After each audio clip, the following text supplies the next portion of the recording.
Good morning students.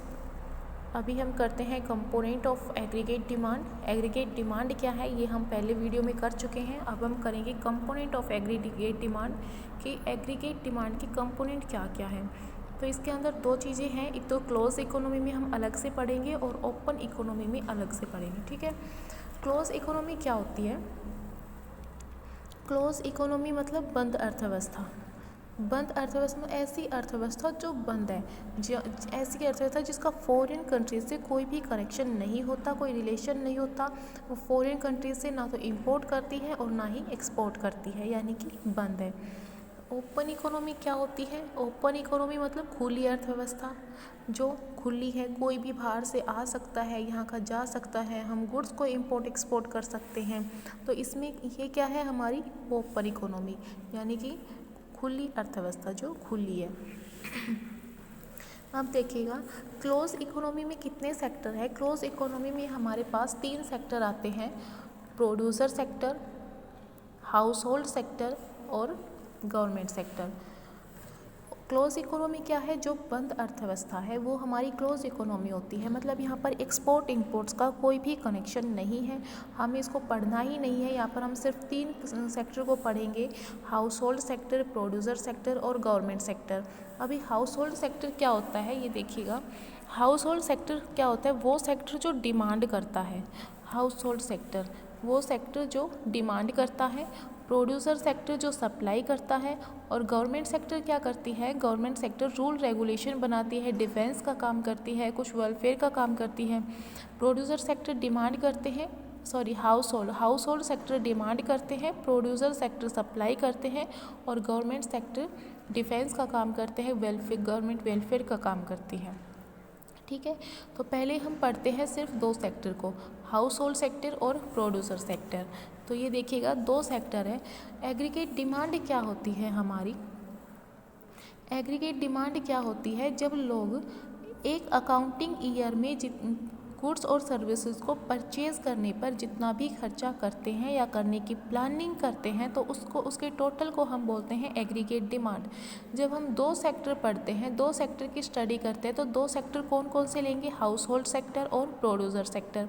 जब ये दोनों सेक्टर ने जितना भी खर्चा किया होगा एक अकाउंटिंग ईयर में गुड्स और सर्विसेज को परचेज़ करने पर, उसका टोटल हमारा क्या है? Aggregate demand. अब हाउस होल्ड सेक्टर जो खर्चा करता है, जो भी गुड्स खरीदता है, वो किस टाइप की खरीदेगा? जिन्हें वो फाइनल यूज़ करता है वही खरीदता है ना। जैसे कि शुगर खरीद लिया, अगर ये फाइनल यूज़ कर रहा है तो वो इसके लिए क्या हो गई? कंजम्पशन गुड हो गया, वो उसको कंज्यूम करता है। तो हम बोलते हैं कि हाउस होल्ड सेक्टर जो भी खर्चा करता है उसको हम कंजम्पशन एक्सपेंडिचर बोलते हैं। ऐसे ही प्रोड्यूसर जो भी खर्चा करता है गुड्स और सर्विसेज को खरीदने पर, उसको हम इन्वेस्टमेंट एक्सपेंडिचर बोलते हैं। इन्वेस्टमेंट एक्सपेंडिचर क्यों बोलेंगे? क्योंकि वो एक टाइप से इन्वेस्टमेंट ही तो कर रहा है ना। प्रोड्यूसर क्या खरीदता है? प्लांट खरीदेगा, रॉ मटेरियल खरीदेगा, मशीनरी खरीदेगा। तो ये क्या है? एक टाइप का इन्वेस्टमेंट है कि उसने आज खरीद लिया और वो लंबे टाइम पीरियड तक यूज़ करेगा उसका। तो ये क्या है हमारा? जब हाउस होल्ड सेक्टर जो भी खर्चा करता है उसको हम कंजम्पशन एक्सपेंडिचर बोलते हैं और प्रोड्यूसर सेक्टर जो भी खर्चा करता है उसको हम इन्वेस्टमेंट एक्सपेंडिचर बोलते हैं। और जब हम 2 सेक्टर की ही बात कर रहे हैं तो इन दोनों सेक्टर द्वारा किए गए खर्चे को टोटल को हम एग्रीगेट डिमांड कहते हैं।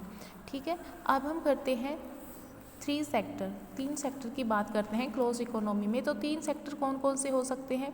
Household sector, producer sector और government. Household sector, producer sector और गवर्नमेंट। जब हम तीनों सेक्टर की बात करते हैं तब एग्रीगेट डिमांड को कैसे मेज़र करेंगे? 3 सेक्टर है अपनी इकोनॉमी में, तो तीनों सेक्टर के द्वारा गुड्स और सर्विसेज परचेज करने पर जितना भी खर्चा किया गया है या खर्चे करने की प्लानिंग कर रहे हैं उसका टोटल हमारा क्या होता है? Aggregate demand. अब ये देखिएगा 3 सेक्टर कौन से हैं? हाउस होल्ड सेक्टर है। हाउस होल्ड सेक्टर जो खर्चा करेगा उसको हम क्या बोलेंगे? कंजम्पशन एक्सपेंडिचर, जिसको सी से डिनोट कर रखा है। दूसरा सेक्टर है प्रोड्यूसर सेक्टर। प्रोड्यूसर सेक्टर जो भी खर्चा करता है उसको हम इन्वेस्टमेंट एक्सपेंडिचर बोलते हैं, जिसको आई से डिनोट कर रखा है। और थर्ड सेक्टर है हमारा गवर्नमेंट सेक्टर। अब गवर्नमेंट सेक्टर जो भी खर्चा करता है उसको हम क्या बोलेंगे, कंजम्पशन या इन्वेस्टमेंट। गवर्नमेंट जो भी खर्चा करती है उसको हम कंजम्पशन एक्सपेंडिचर भी बोल सकते हैं और इन्वेस्टमेंट एक्सपेंडिचर भी। क्यों बोल सकते हैं दोनों, क्योंकि गवर्नमेंट दोनों टाइप के खर्चे कर सकते हैं। एक तो मान लो गवर्नमेंट ने कुछ भी चीज़ें खरीदी और वो पब्लिक में डिस्ट्रीब्यूट कर दी, जैसे कि हमें हर महीने कोटा मिलता है, गांव में राशन मिलता है। जो कोटा मिलता है वो कौन प्रोवाइड करता है, गवर्नमेंट के प्रोवाइड कर रही है ना पब्लिक को, तो वो गवर्नमेंट के लिए क्या हो गया, कंजम्पशन एक्सपेंडिचर। और एक मान लो गवर्नमेंट ने इन्वेस्टमेंट टाइप का खर्चा किया, मतलब जैसे कि कोई नया प्लांट लगवा दिया, कोई ब्रिज बनवा दिया, इस टाइप का खर्चा क्या हो गया गवर्नमेंट के लिए, इन्वेस्टमेंट एक्सपेंडिचर। तो गवर्नमेंट दोनों टाइप के खर्चे कर सकती है, कंजम्पशन एक्सपेंडिचर और इन्वेस्टमेंट एक्सपेंडिचर। मतलब जब हम 3 सेक्टर की बात करते हैं तो एक बंद अर्थव्यवस्था में 3 सेक्टर हैं और तीनों सेक्टर के द्वारा जितना भी खर्चा किया जा रहा है उसका टोटल क्या होता है, हमारा aggregate demand. House hold sector जो खर्चा करता है उसको हम कंजम्पशन एक्सपेंडिचर बोलते हैं। इन्वेस्टमेंट सेक्टर जो खर्चा कर प्रोड्यूसर सेक्टर जो खर्चा करता है उसको हम इन्वेस्टमेंट एक्सपेंडिचर बोलते हैं। और गवर्नमेंट दोनों टाइप के खर्चे कर सकती है। ठीक है, अब हम पढ़ते हैं ओपन इकोनॉमी। ओपन इकोनॉमी क्या होती है, खुली अर्थव्यवस्था जो खुली है, यहाँ से हम माल भेज सकते हैं, कोई भी लोग जा सकता है, वहाँ से यहाँ आ सकते हैं। तो यहाँ पर हम गुड्स और सर्विसेज की बात करें तो यहाँ पे हम क्या पढ़ेंगे, एक्सपोर्ट और इम्पोर्ट। देखिएगा ओपन इकोनॉमी में 4 सेक्टर होते हैं, household sector, producer sector, government sector, rest of the world. House hold sector जो खर्चा करता है उसको हम क्या बोलेंगे, कंजम्पशन एक्सपेंडिचर। प्रोड्यूसर सेक्टर जो भी खर्चा करेगा उसको हम क्या बोलते हैं, इन्वेस्टमेंट एक्सपेंडिचर। और गवर्नमेंट दोनों टाइप के खर्चे कर सकती है, कंजम्पशन भी और इन्वेस्टमेंट भी। और फिर बच गया rest of the world. Rest of the world में क्या आता है, फॉरेन कंट्रीज़, विदेश जो भी बच गया उससे हम क्या करते हैं, एक्सपोर्ट और इम्पोर्ट करते हैं। ठीक है, तो इसमें जब हम ओपन इकोनॉमी की बात कर रहे हैं और एग्रीगेट डिमांड निकाल रहे हैं तब क्या होगा कि 4 सेक्टर है हमारे पास।